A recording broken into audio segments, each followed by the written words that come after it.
Halo sobat dimanapun kalian berada, bertemu lagi dengan Mimin di channel Kakak Pertama. Ini adalah video alur cerita komik, tentang seorang pemuda yang bernama Chen Fan, yang terlahir kembali untuk menjadi seorang kultivator abadi. Buat kalian yang baru pertama kali mampir di sini, ada baiknya kalian tonton juga video sebelumnya. Oke sobat, langsung aja disimak videonya.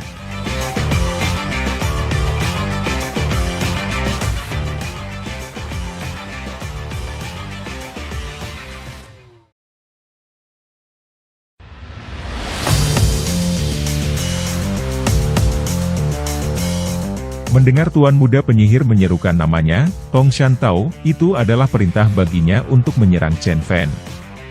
Ia bergerak cepat dan tangannya langsung melancarkan serangan mencekram ke arah Chen Fan. Tuan Bai Wuji yang berada di samping Chen Fan pun segera menghadang serangan Tong Shan dengan melancarkan teknik sihir apinya. "Beraninya kau!" seru Tuan Bai Wuji.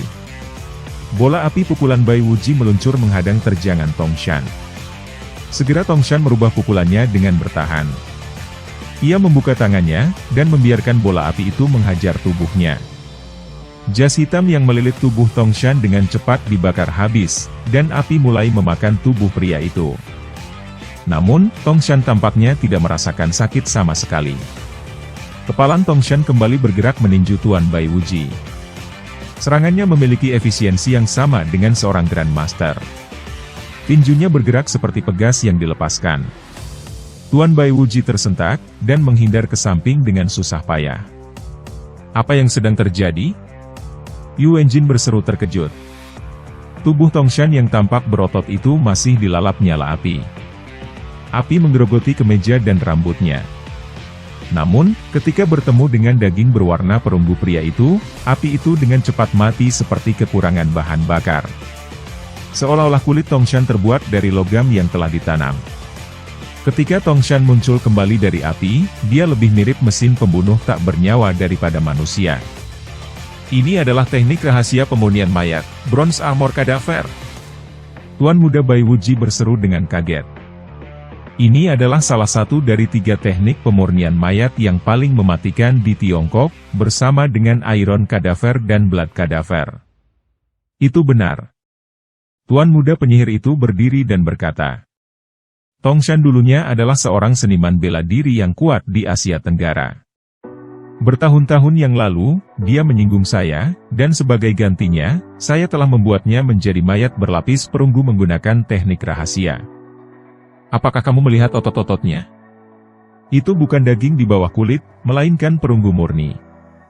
Saya memberinya kekuatan yang tak terukur dan tubuh yang hampir tidak bisa dihancurkan.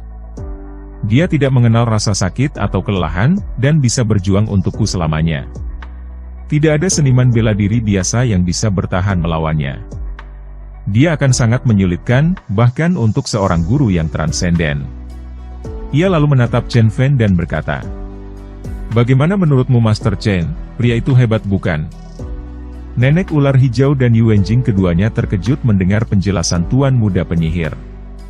Yu Wenjing merasa hal itu adalah perbuatan yang sangat kejam, bahkan nenek ular hijau mulai meragukan keputusannya untuk menyerahkan cucunya kepada tuan muda penyihir. "Hanya dengan sedikit teknik peleburan untuk memurnikan mayat, dan kau berani bersikap sombong?" Chen Fan mendengus dan kemudian menggelengkan kepalanya dengan jijik. Dengan perlahan, Chen Fan mengangkat tangan kanannya ke atas, dan menjentikkan jarinya. Dan tiba-tiba, sebuah cambuk tulang raksasa muncul dari udara yang tipis. Setiap bagian dari cambuk itu terlihat bagaikan batu giok putih. Namun itu sebenarnya adalah untaian tulang-tulang dari monster naga yin yang telah ia bentuk. Cambuk itu meliuk-liuk bagaikan ular, dan melayang menuju tuan muda penyihir. "Ah, perlengkapan sihir!" Tuan muda penyihir terkejut, wajahnya memucat melihat senjata yang dimiliki Chen Fan. Dia menghentak ke tanah dengan ujung jari kakinya dan membalik ke belakang untuk keluar dari bahaya. Namun, pria berjanggut di sampingnya tidak seberuntung itu.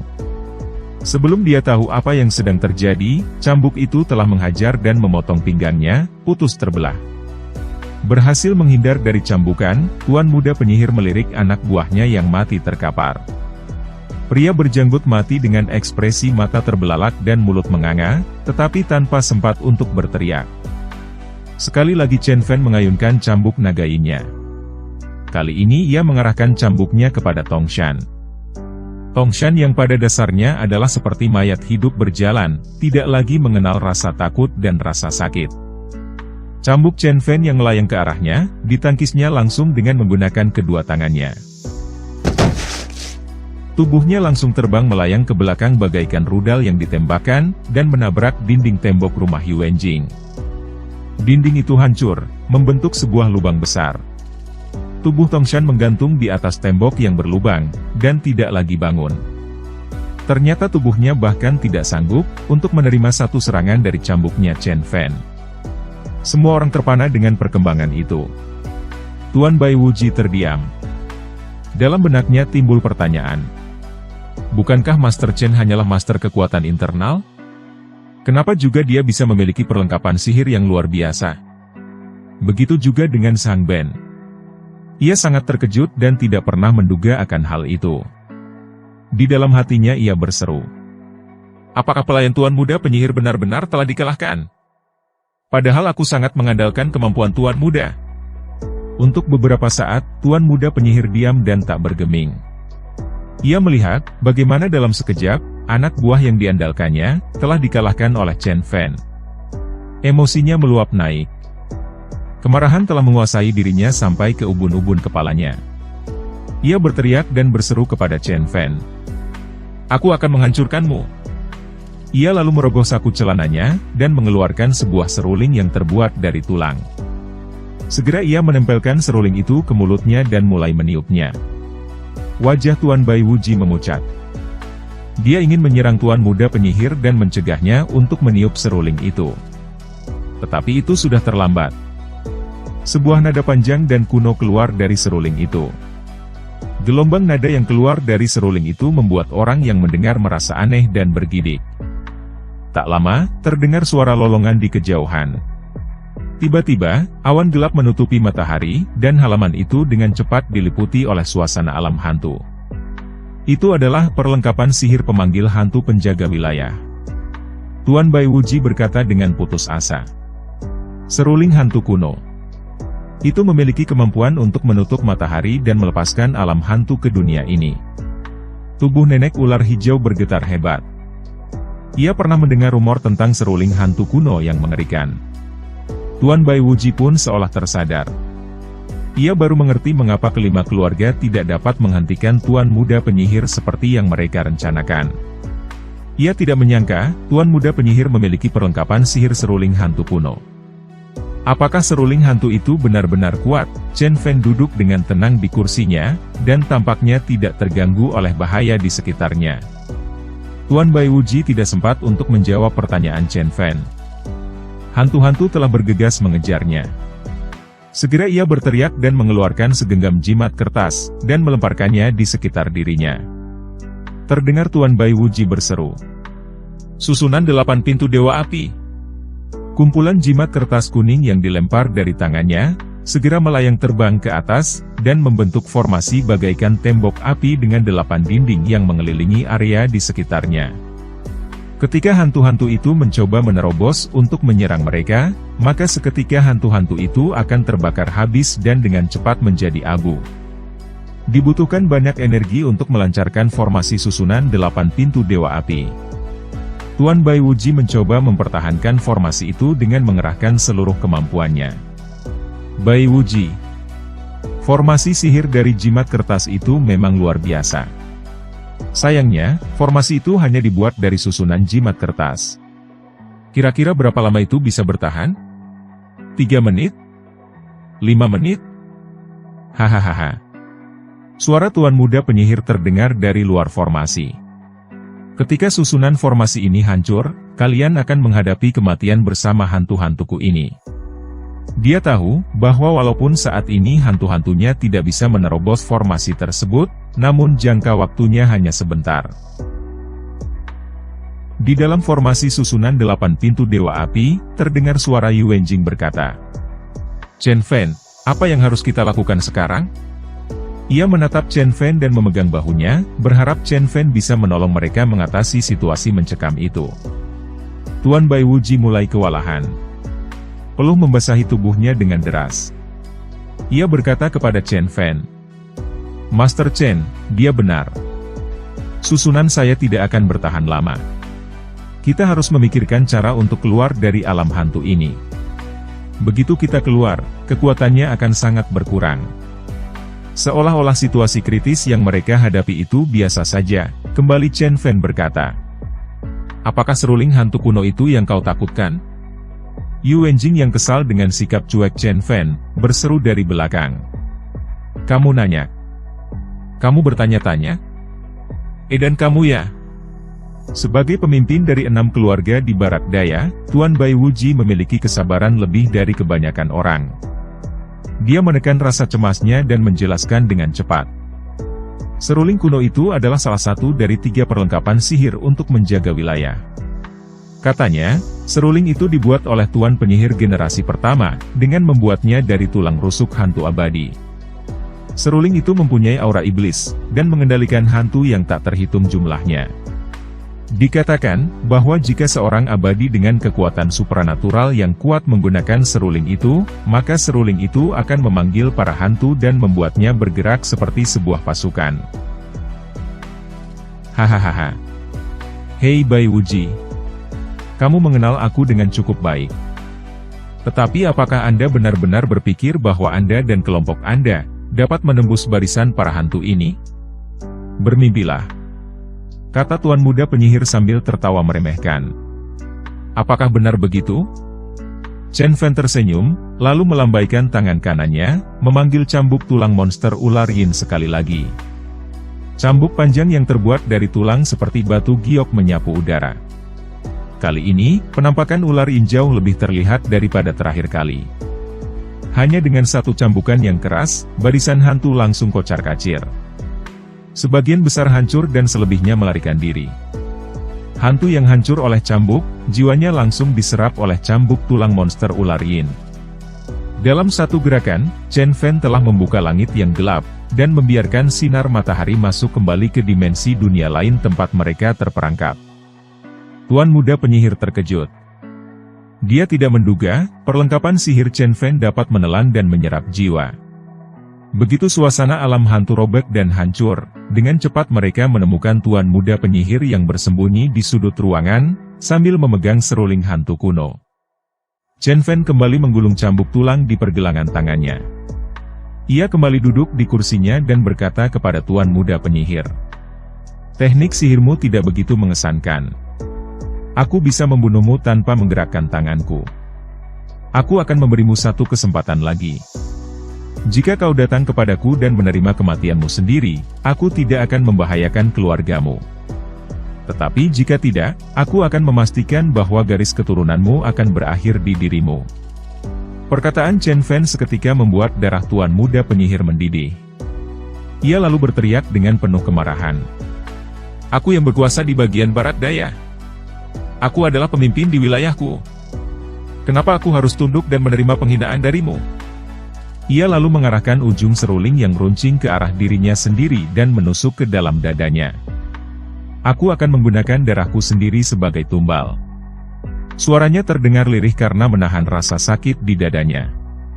Darah yang mengalir keluar dari dadanya, segera membasahi seruling tulang tersebut. Kemudian tampak pemandangan aneh, karena darah yang keluar itu, tersedot masuk ke dalam seruling. Mata Tuan Muda Penyihir berubah menjadi merah darah. Bahkan ada darah yang keluar menetes dari matanya, dan membasahi wajahnya. Ia tahu, walaupun menggunakan teknik ini dapat menghancurkan kultivasinya, namun dia sudah tidak peduli. Keinginan untuk membunuh Chen Fan telah membuatnya kalap. Nenek ular hijau yang melihat perubahan situasi tersebut menyadari, bahwa Tuan Muda Penyihir akan mengeluarkan jurus pamungkasnya. Segera ia meminta Chen Fan untuk membawa Yu Wenjing pergi melarikan diri. Sedangkan ia sendiri bermaksud untuk menahan serangan dari Tuan Muda Penyihir. Kecemasan juga merasuki pikiran Bai Wuji. Ia juga mengajak Chen Fan untuk mau pergi dari tempat itu, selagi masih ada kesempatan. Dari tengah halaman, Tuan Muda Penyihir berkata bahwa sudah terlambat jika mereka ingin melarikan diri sekarang. Alam hantu telah kembali terbuka. Dan kali ini barisan hantu yang muncul, terlihat lebih besar dan banyak. Semua orang ketakutan. Chen Fan menjadi harapan mereka satu-satunya. Mereka hanya bisa pasrah menunggu Chen Fan untuk bertindak. Walau tubuhnya bersimbah darah, Tuan Muda Penyihir tersenyum puas dan menganggap kemenangan adalah bagian miliknya. Dia yakin, walau Chen Fan memiliki kekuatan internal yang hebat, bagaimanapun dia masih sangatlah muda. Fondasi kekuatannya pasti tetap sangat terbatas. Di dalam situasi kritis seperti itu, entah mengapa, Yu Wenjing merasakan ketenangan saat memandangi Chen Fan.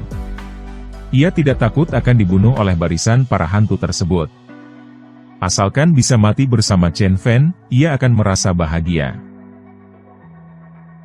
Chen Fan bangun dari kursinya. Ia tetap tenang dengan wajah yang menampilkan senyum yang merendahkan. Karena kau sendiri yang mencari kematian, jangan salahkan aku yang telah memperingatkanmu sebelumnya. Apa kau benar berani menghadapiku? Perkataan Chen Fan datang dengan perlahan. Setiap perkataannya dipenuhi dengan aura membunuh yang kuat. Kenapa tidak? Aku harap kamu bisa merasakan kekuatanku ini.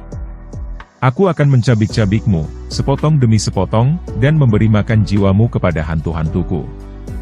Tuan Muda Penyihir yang sudah dikuasai dengan kemarahan, merasa yakin bahwa kali ini Chen Fan lah yang akan menderita kerugian. Lihat aku, tatap mataku. Seru Chen Fan mengagetkan Tuan Muda Penyihir. Mata Chen Fan tampak bercahaya. Ada seperti cahaya bola api keemasan yang menyala menyilaukan, keluar dari bola matanya. Wajah Tuan Muda Penyihir segera berubah pucat pasi. Ia sangat terkejut dengan kemampuan Chen Fan. Kemampuan itu menunjukkan bahwa Chen Fan sudah mencapai level guru yang transenden. Satu hal yang mustahil menurut pikirannya, jika melihat usia Chen Fan yang masih sangat muda. Cahaya bola api yang keluar dari mata Chen Fan, membentuk bola-bola api yang terbang menghantam barisan para hantu yang menyerang. Tidak butuh waktu lama, barisan para hantu hancur dan tercerai-berai, hingga tak menyisakan satu hantu pun di sana. Tuan Bai Wuji, Nenek Ular Hijau dan Yu Wenjing tercengang dengan pemandangan tersebut. Masing-masing dengan pikirannya sendiri, mencoba menggambarkan kekuatan Chen Fan yang luar biasa. Semua hal yang mereka pikir itu adalah cerita dongeng, seolah-olah muncul nyata di hadapan mereka. Setelah barisan para hantu dihancurkan, dengan lidah-lidah nyala api yang mengelilingi tubuhnya, Chen Fan berjalan pelan menghampiri Tuan Muda Penyihir. Tuan Muda Penyihir merasakan keringat dingin mengalir di punggungnya. Ia tahu hidupnya saat ini ada dalam bayangan kematian. Bergegas ia berkata, Tunggu Master Chen. Ada yang ingin saya katakan. Setelah mencoba mengatur nafasnya yang memburu, ia melanjutkan perkataannya. Saya minta maaf. Saya tidak ingin Yu Wenjing lagi. Biarkanlah saya pergi. Bukankah selama ini kita tidak saling mengganggu? Mengapa kita tidak bekerja sama saja? Untuk sesaat, Chen Fan terdiam. Sementara api terus menyala di mata Chen Fan, membuatnya tampak seperti dewa perang yang ada dalam legenda. Ia ingin mengetahui, hal apa lagi yang ingin dilakukan Tuan Muda Penyihir tersebut. Melihat reaksi Chen Fan yang terdiam, Tuan Muda Penyihir melanjutkan perkataannya. Ada banyak orang seperti saya di sekte kami. Sekte kami memiliki 3 penatua yang telah mencapai puncak kultivasi pasukan internal. Selain itu, pemimpin sekte kami telah mencapai tingkat kultivasi Dharma. Master Chen, saya percaya Anda cukup pintar untuk mengetahui pilihan terbaik Anda. Apakah kau mengancamku? Sahut Chen Fan datar. Oh tidak. Saya hanya memberikan analisa keuntungan dan kerugian untuk Anda. Buru-buru Tuan Muda Penyihir memberikan penjelasan kepada Chen Fan. Kenapa kita harus ribut hanya untuk seorang wanita? Kita punya uang dan kekuasaan. Kita bisa menikmati wanita seperti apapun yang kita inginkan. Khususnya Anda Master Chen. Di usia muda, Anda telah mampu mendominasi dan menguasai wilayah Jiangbei. Anda tidak perlu khawatir. Masa depan Anda sudah pasti terjamin. Akan tetapi, jika Anda membunuh saya hari ini, ayah, dan para penatua sekte, tentu akan membalaskan dendam saya. Bahkan, jika Anda mungkin tidak takut. Bagaimana dengan keluarga dan teman-teman Anda? Anda tentu tidak dapat melindungi mereka setiap saat. Di wilayah hantu dan penyihir ini, sekte kami bisa mengambil kehidupan orang normal dengan cara yang tidak terlihat. Mata tuan muda penyihir berkilat dan senyuman licik terlukis di wajahnya. Dia yakin, ancamannya telah membuat Chen Fan ragu dan tidak berani untuk membunuh dirinya. Perkataan tuan muda penyihir membuat banyak orang terguncang. Tuan Bai Wuji mendekati Chen Fan dan mengatakan, bahwa sekte iblis telah sangat berpengaruh selama puluhan tahun. Adalah tidak bijaksana jika sampai bermusuhan dengan mereka. Demikian pula nenek ular hijau yang menjadi sangat khawatir akan pembalasan mereka. Ia berharap Chen Fan mau melepaskan tuan muda penyihir. Zhang Ben, yang sejak semula telah sangat mengandalkan tuan muda penyihir, juga berseru kepada Chen Fan bahwa jika ia membunuh tuan muda penyihir, maka pasti akan terjadi pembalasan yang mengerikan kepada dirinya. Sementara di dalam hatinya, tuan muda penyihir menarik nafas lega. Ia yakin, Chen Fan tidak akan berani menyakitinya. Di masa depan, dengan hati-hati, ia akan merencanakan lagi untuk membunuh Chen Fan. Chen Fan yang sedari tadi diam dan mendengarkan segala ocehan tuan muda penyihir, tiba-tiba berkata dengan suara dingin. Apa kau lupa, apa yang kubicarakan sebelumnya? Oh, apa yang telah kau katakan sebelumnya? Tuan muda penyihir terkesiap kaget. Sebelumnya telah aku katakan. Selama kau tidak berlutut memohon ampun untuk hidupmu, bukan saja aku akan membunuhmu. Aku juga akan memusnahkan seluruh keluargamu, bahkan sektemu. Senyum puas terpampang di wajah Chen Fan. Pada dasarnya, ia memang berharap tuan muda penyihir akan ngeyel dan menolak untuk berlutut minta ampun. Dengan demikian, ia mempunyai cukup alasan untuk menghancurkan tuan muda penyihir beserta seluruh sektenya. Dan tiba-tiba, Chen Fan berseru dengan keras. Apa kau pikir, aku Chen Baisuan, sedang bercanda denganmu? Seketika, bola api keemasan di mata Chen Fan terbang dan menyambar tuan muda penyihir.